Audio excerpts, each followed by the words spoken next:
Should go to another page, too. I don't like I'm getting old and I'm shaking. Comes with age, huh? Are you nervous for the cameras? No.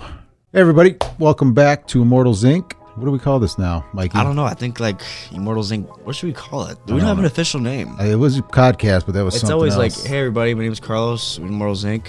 Back with another podcast. Okay, another podcast. That'll work. We're featured here with the mastermind behind everything. It's usually what you say. I don't recall that, but that's cool. Anyway, I got Mikey here on the mics. We're going to be talking about Sherlock Holmes, Consulting Detective. Believe it or not, I tried this game out. Yeah, well, we're going to talk about that. This is from Space Cowboys. It's been printed previously as something else, but currently Space Cowboys has it. There's 4 different versions of this, so all of them are standalone adventures or games. This is definitely not your typical board game, because when we sat down and Mikey was playing with it, he kept looking at the map as if we should put pieces on it. Come on. He confused me. This is a thinking game for up to... I don't even think there's a top limit. I'm sure it's like 8, 5, 6, something like that. You could really play with like, what, 20 people? But it'd just be too hectic. Yeah, it says 1 to 8 players. So you can play it by yourself, actually. Basically what happens is you're playing one of the Sherlock Holmes Irregulars, or what was it called? I don't know. They're like... Baker Street Irregulars, sorry. Yeah. Street informants. Yeah, it was a thing from the Sherlock Holmes stories. Basically, you're like street urchins, or you're the eyes and ears of Sherlock Holmes as you run around the streets, and you're a group of them. What you do is you help him solve murder mysteries, which this is kind of I don't want to say highbrow, but it's a thinking game.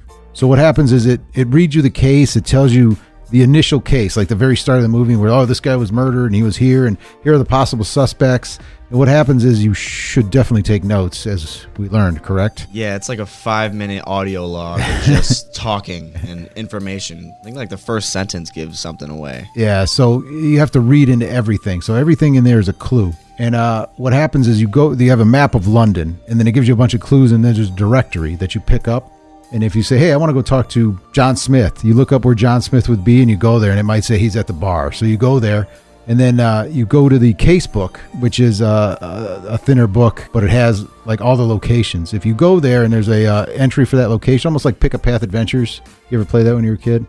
Nope. Oh, my God. So anyway, you go there. If there's an entry, it'll read like your encounter with the guy or what you find, or you can visit the initial crime scene like they did. The first thing we did was they went to the initial crime scene, and then, you got to talk to the constable, you got to talk to the secretary, you got to check out the crime scene after the police had left. And you might find some clues there, and from there you can get more leads or options. There's also included for each adventure, there's 10 in here, so there's 10 booklets, so it's a pretty good value for what you get. Wait, so the one we did earlier was just one of those? 1 of 10 in this box. Yeah, so you do get a lot in this. Yeah, you do get a lot. That's a lot. It's a 10 adventures, but this is definitely...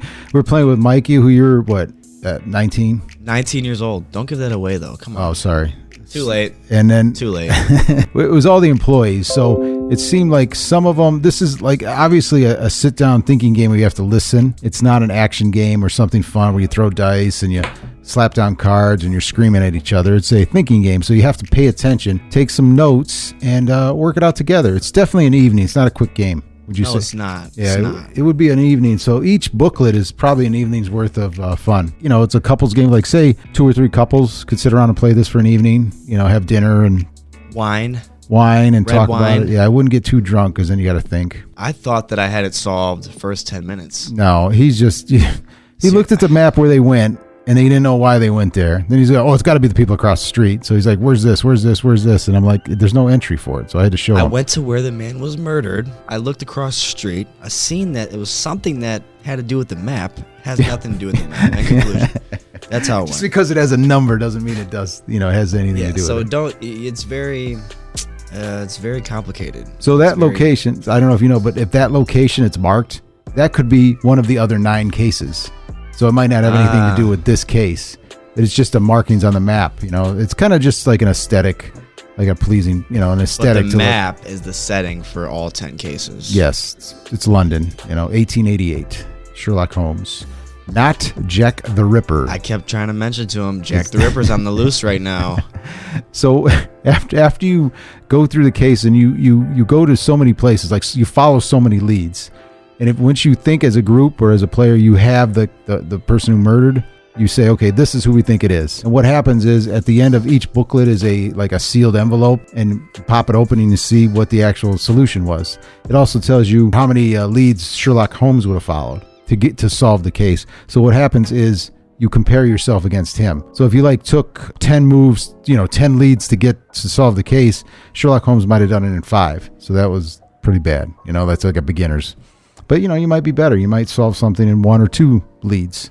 You never played this game, right? No, I've never played this game either. Except for today when we just played. Today is the first time I've ever. Yeah. We basically just went over that audio clip. Yeah. Oh, they have a nice app for it too. There's a whole section of the initial case reading. It's done by actually obviously a voice actor. Who's it has an English accent. It was me. No, it wasn't. It was not him. It's obviously something you sit down, you listen to, because what I did was I pulled everybody. They're all working here at the shop. There was 5 of us. I was back here doing this. And I pulled them all together for 45 minutes to an hour. So let's play this. That way they also know when people come to buy it or purchase it, what they can describe it as. Hey, I got me and my family, I got 2 5-year-olds at home. Is this good? No. It was a complete failure. I thought I had it all, and I didn't. No, it was terrible for you guys. If you had to give an ideal perspective on how many people should play this game, 6. I would say like 6 or 5, because too many minds equals too many misdirections. Yeah, too many cooks spoil the stew.